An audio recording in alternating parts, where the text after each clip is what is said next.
Alright, Mako. Get ready, this is for real.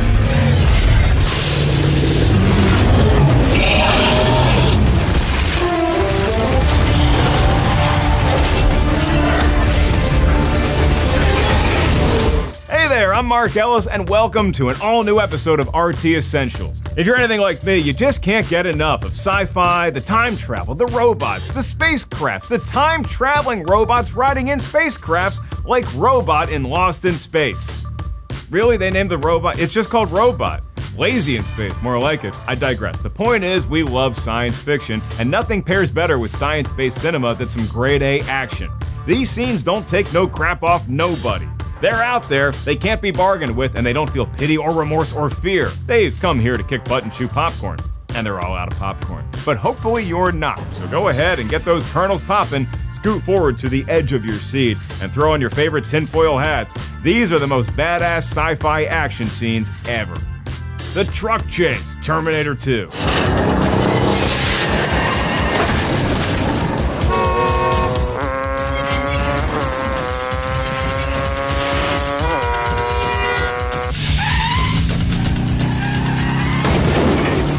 Up first is the truck chase scene from James Cameron's classic Terminator 2 Judgment Day.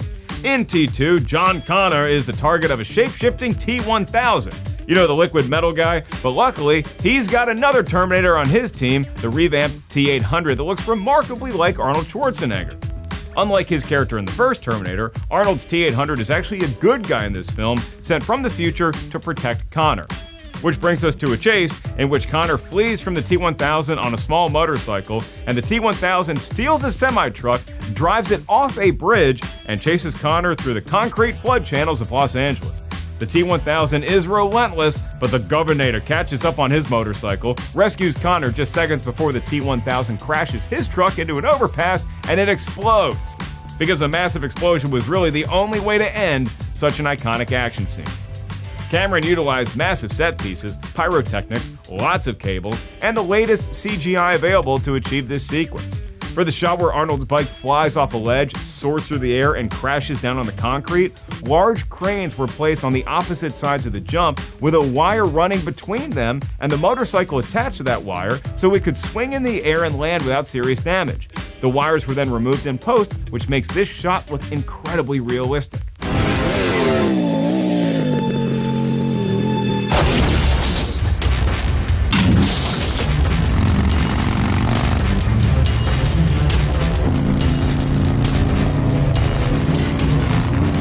Practical approach was also used for when the semi-truck smashes through a wall, then leaps off the high-rise freeway and lands in the canal below. A large fake wall was built, which also concealed a ramp that the vehicle required to gain enough elevation to make the jump. Of course, when the T-1000 rises from the explosion in his liquid metal form, that's not an actor, Cameron had to rely on CGI. That's part of what makes and still makes this one of the greatest sci-fi action films of all time. It perfectly represents the transition from practical effects to CGI in cinema. It's no wonder Judgment Day took home the Oscar for Best Visual Effects at the 64th Annual Academy Awards. Now, I don't think it gets more badass than a cyborg Schwarzenegger riding a Harley-Davidson Fat Boy, wearing head-to-toe leather and holding a sawed-off shotgun, but the night is young, my friends, so let's not get ahead of ourselves. The lobby fight, The Matrix.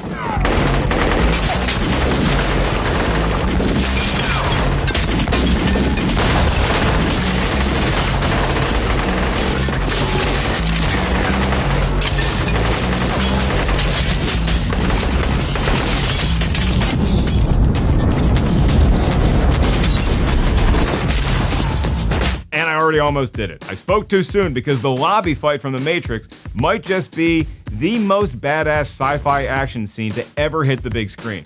I'm sure you're familiar with Neo and Trinity and their rebellion against the intelligent machines that have created the Matrix to distract humans from their reality.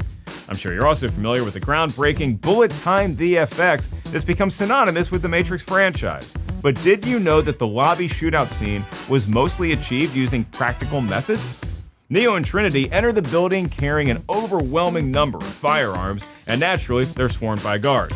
What ensues is one of the most jaw-dropping, wall-flipping, guns-blazing, debris-flying, face-kicking fights you've ever seen, outside or inside the Matrix. One shot in particular features Neo doing a cartwheel over an M16 rifle, picking it up with one hand, and then immediately shooting a group of guards while still cartwheeling. It's insane! And get this, just the setup for this shot took almost a day to reset, with the special effects team having to reload the roughly 4,000 squibs in the walls. Which means that Keanu Reeves and his stuntman, Chad Stahelski, were under immense pressure to pull off these moves in as few takes as possible. The two practiced cartwheeling with their eyes closed, knowing that they wouldn't be able to see much of the action once the explosions went off.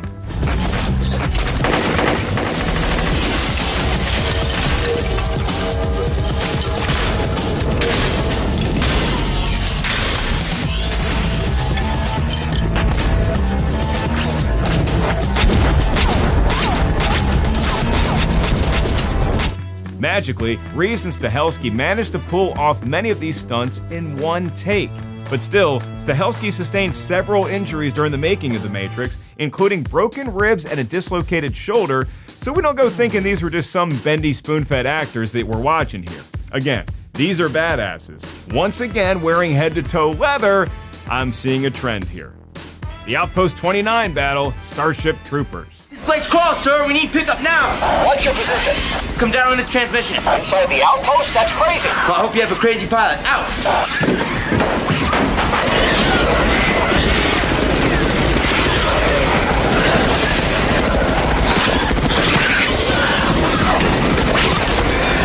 Okay, so the Outpost 29 battle from Starship Troopers doesn't feature any head-to-toe leather, but it does have an army of arachnids, aka an insectoid alien race that has evolved to colonize planets with the use of advanced technology.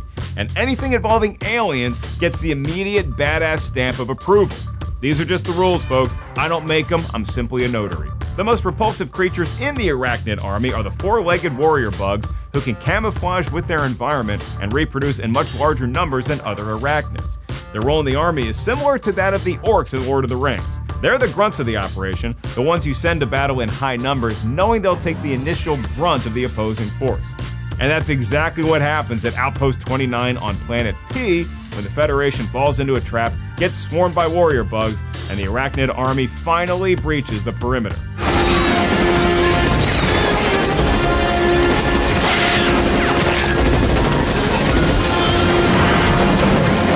Running low! I'm out! Here! Make them count!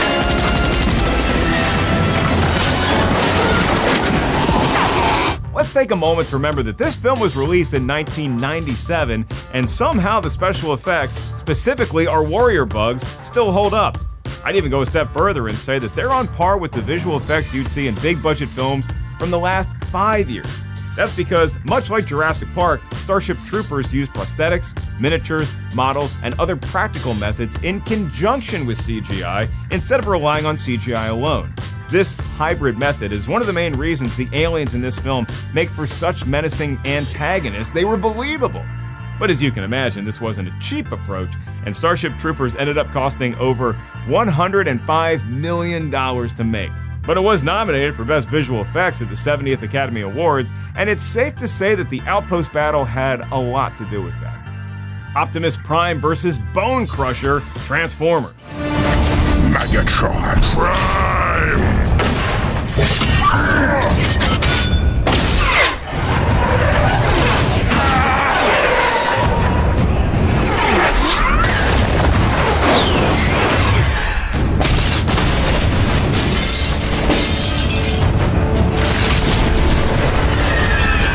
What would a list of badass sci-fi action scenes be without some serious bayhem? Well, I wouldn't know. Michael Bay is one of the most influential action directors of all time, and even James Cameron has famously admitted to studying and taking influence from Bay's shooting style, so obviously we can't leave him out here. And in the Optimus Prime versus Bone Crusher scene from the first Transformers, well, that's just peak Bayhem. The fate of humanity is at stake thanks to two races of robots bringing their war to Earth. Which I guess, thank you. Like, we don't have enough problems here already. I'm paying almost $7 in gas just to get down the road, and now I have to worry about a car in front of me morphing into a giant robot and destroying everything in sight? Sorry, I ranted there, and I blacked out. Oh yeah, the world faces total destruction, but Optimus Prime is actually a good robot. He's part of the heroic Autobots who want to rebuild their home planet Cybertron and end the war. Bone Crusher, on the other hand, well, his name is Bone Crusher. He's part of the villainous Decepticons, and they want to utilize Earth's machines to build a giant army. Again, his name is Bone Crusher, so it's kind of obvious he might not be a team player. Prime and Bone Crusher face off on a busy freeway, skating through traffic, exchanging blows, and eventually tackling each other off of a bridge. Prime unsheaths his energy sword and more or less decapitates Bone Crusher, who may or may not survive. I'm not giving you a spoiler here, go watch the movie.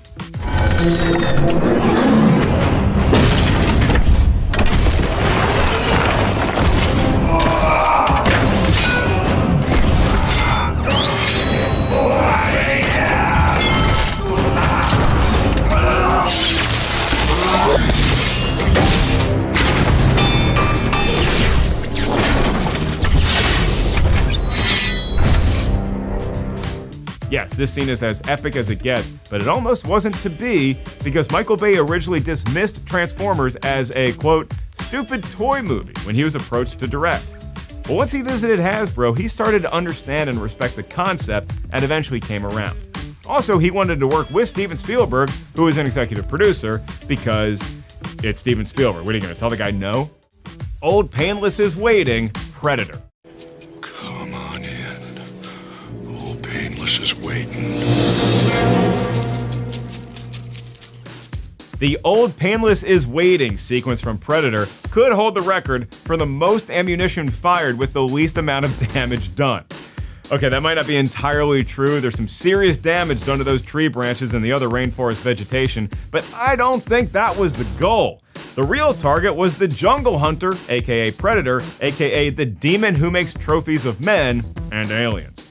In this particular sequence, Blaine Cooper, played by Jesse the Body Ventura, is carrying his minigun, which he has dubbed Old Painless, waiting eagerly for Predator, or really whoever, to appear so he can blast them to pieces. Unfortunately, Predator strikes first, shooting Blaine with his plasma caster through the chest and killing him on impact. This is when Blaine's friend Mac rushes over and begins firing at the creature, slightly wounding it, and then picks up Old Painless and continues to blindly fire, while the rest of the soldiers also joining in the fruitless shootout, including Arnold Schwarzenegger's character Dutch, don't have a lot of luck.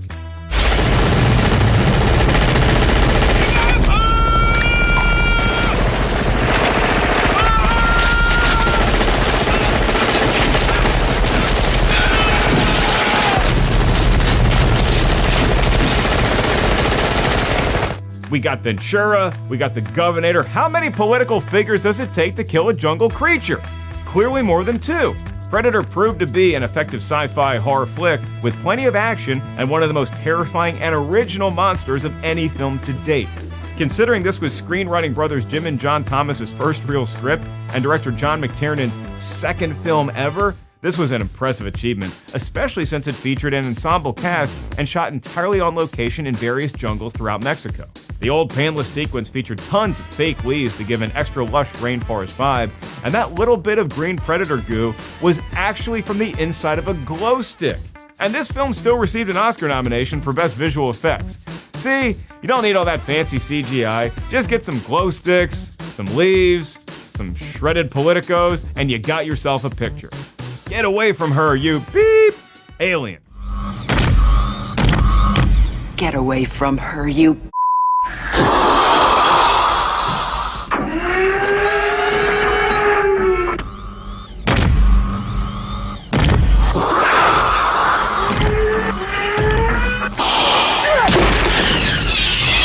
If you thought Lieutenant Ripley had already reached peak badass potential in the first Alien, then you were sorely mistaken. Because the sequel, Aliens, features Ripley at the helm of a power loader exosuit, hand-to-hand fighting a xenomorph alien queen, and delivering one of the most quotable lines in movie history. Get away from her, you! Well, it's a family show, but you can fill in the rest. Special effects legend Stan Winston, who also worked on Terminator and Predator, had his crew develop a method in which there would be another person inside the power loader assisting Sigourney Weaver. That person was stuntman John Lees. The tandem exosuit was a full-scale prop made with aluminum, fiberglass, and PVC plastic and weighing roughly 600 pounds. Weaves would control the suit from within, while Weaver was positioned in the operator's seat. And for some of the wide shots, a scale miniature was built, with puppeteers controlling the machine's movement and a small doll of Ripley inside.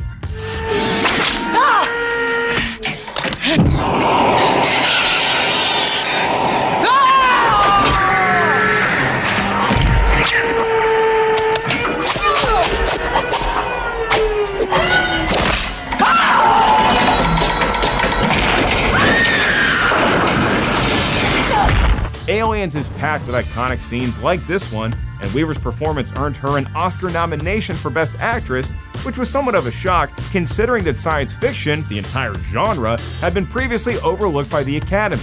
Though Weaver lost to Marlee Matlin, who had won for the drama Children of a Lesser God, Aliens did end up taking home the Oscar for Best Visual Effects. I'm seeing a trend with these movies here. One of 4 Academy Awards the late Stan Winston would receive in his wonderful career. Training complete, Edge of Tomorrow. I found the Omega. I found it. It has to be here. Kerner Dam, Germany. This has got to be it. It fits the description perfectly. Yes, you found it. Again. What difference does it make? Because we're never going to get there. No matter what we do, no matter how carefully we plan, we can't get off that beach. Next up is Training Complete from Edge of Tomorrow, Lived I Repeat, directed by Doug Liman. The film was adapted from the 2004 Japanese light novel All You Need Is Kill and tells the story of Major William Cage, played by Tom Cruise, who's forced to join a landing operation against an invading alien race. Cage gets thrown into a time loop in which he relives the same brutal fight over and over and over again, including his death. But with each encore, his fighting skills improve, and he and his comrade, Sergeant Rita Vrataski, played by Emily Blunt, come even closer to defeating the alien. Okay, so we got Tom Cruise, we got Emily Blunt, and aliens. I mean, you got my money already, but now you're tossing in time loops? That's a whole new dimension, literally. Cruise's character Cage is exposed to an Alpha's blood.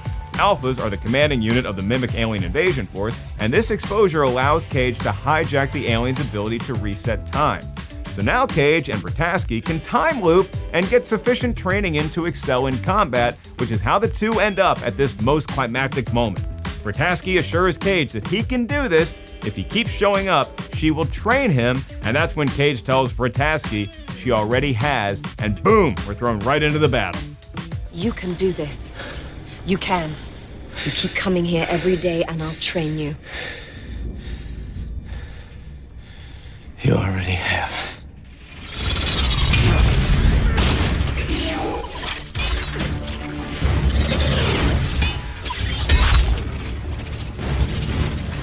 Since Aliens has us on an exoskeleton appreciation kick, let's take a closer look at the insane battlesuits Blunt and Cruise are sporting. The production design team handcrafted dozens of these suits over the course of 5 months, some weighing anywhere from 85 pounds up to 130 pounds depending on their functions. Blunt trained for 3 months for the role, knowing that she'd be performing most of her own stunts wearing one of these heavy metal suits, which required the assistance of 4 people and took upwards of 30 minutes just to put on. Have we mentioned yet that Emily Blunt is a total badass? He's a sense offender, Equilibrium. Cleric, what's happening? We heard gunshots. Go! What are you doing? Cleric, the resistance fighter.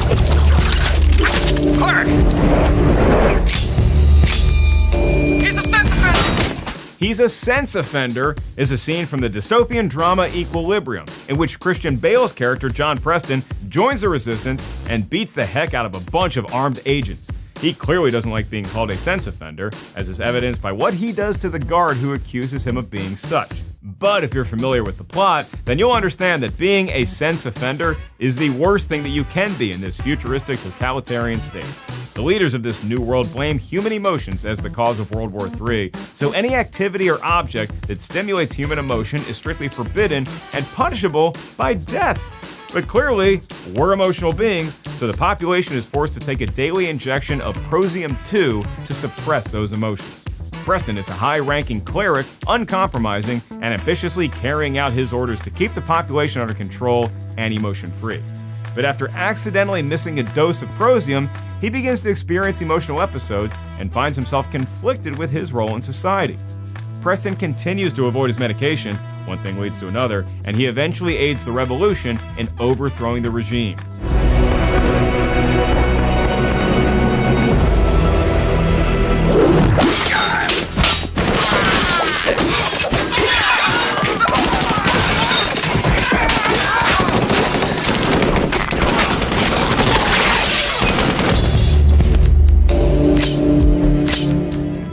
Culminating in this epic action sequence, it was not only clearly inspired by The Matrix, but also features some of the best gun kata you're ever gonna see. Director Kurt Wimmer depicts the firearm as an extension of the user, like a sword to a samurai, and the law enforcement agents in his film are masters of this fictional martial art, which helps them in enforcing sense crimes. But as you can see, in Equilibrium, Bale is basically the Bruce Lee of gun kata, aka Gun Fu, aka do not mess with that guy. The Exosuit, District 9. Hold your fire! Hold your fire and keep your positions! It's fundamental. Hey, Dickus!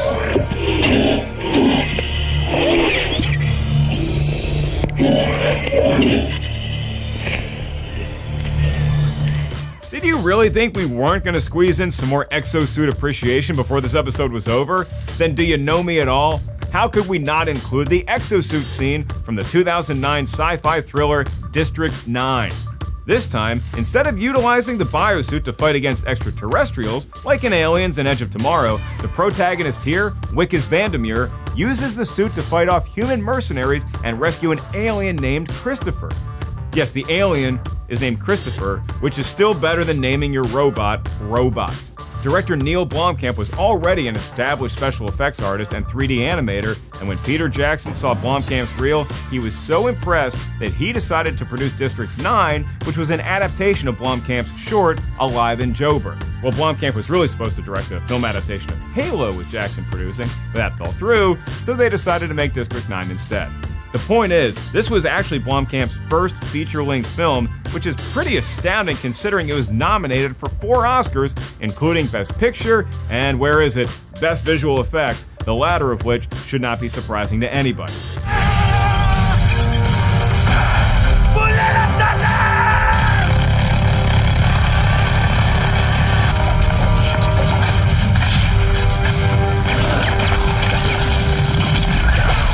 Thank the Embassy Effects Studios based out of Vancouver for rendering this exosuit sequence using the industry standard software Autodesk and Mental Ray and additional plugins from Sapphire. All of the aliens in this film are CGI, except the ones that appear on the operating table in the medical lab, which makes this film even more impressive considering how expensive top-notch computer graphics can be, and the film's entire budget was only $30 million. And still, the alien is named Christopher. Gypsy Danger vs. Leatherback, Pacific Rim.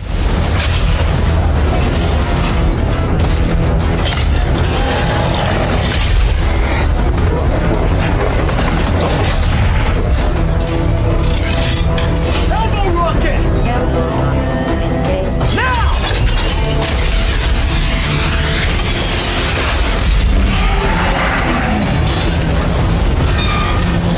And last but certainly not least is Gypsy Danger vs. Leatherback from the 2013 monster film Pacific Rim, directed by Guillermo del Toro. I am well aware that a scene featuring a giant monster fighting a giant exoskeleton doesn't require any real context, and it's just objectively awesome, and as we've already learned, exosuit equals badass. So yeah, this scene slaps, but for those who were curious, that monster Leatherback is part of a legion known as the Kaiju, who arose from the sea and brought with them an all-consuming thirst for war.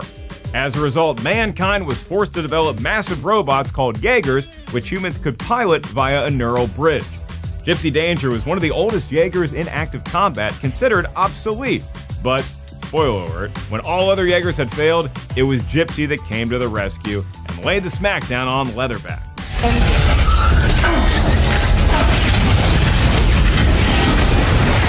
Empty the clip!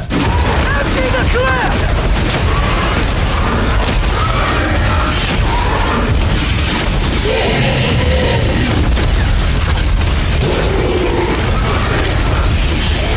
Del Toro hired Oscar-winning artists from Industrial Light and Magic to create the film's visual effects, and additionally featured miniature effect shots provided by 3210 Studios.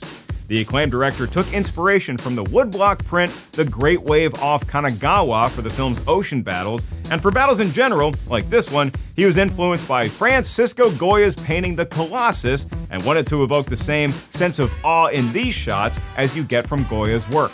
And there you have it, our selections for the most badass sci-fi action scenes.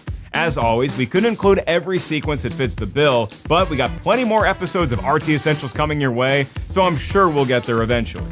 Thanks for watching, I'm Mark Ellis, and no, this is not an exosuit.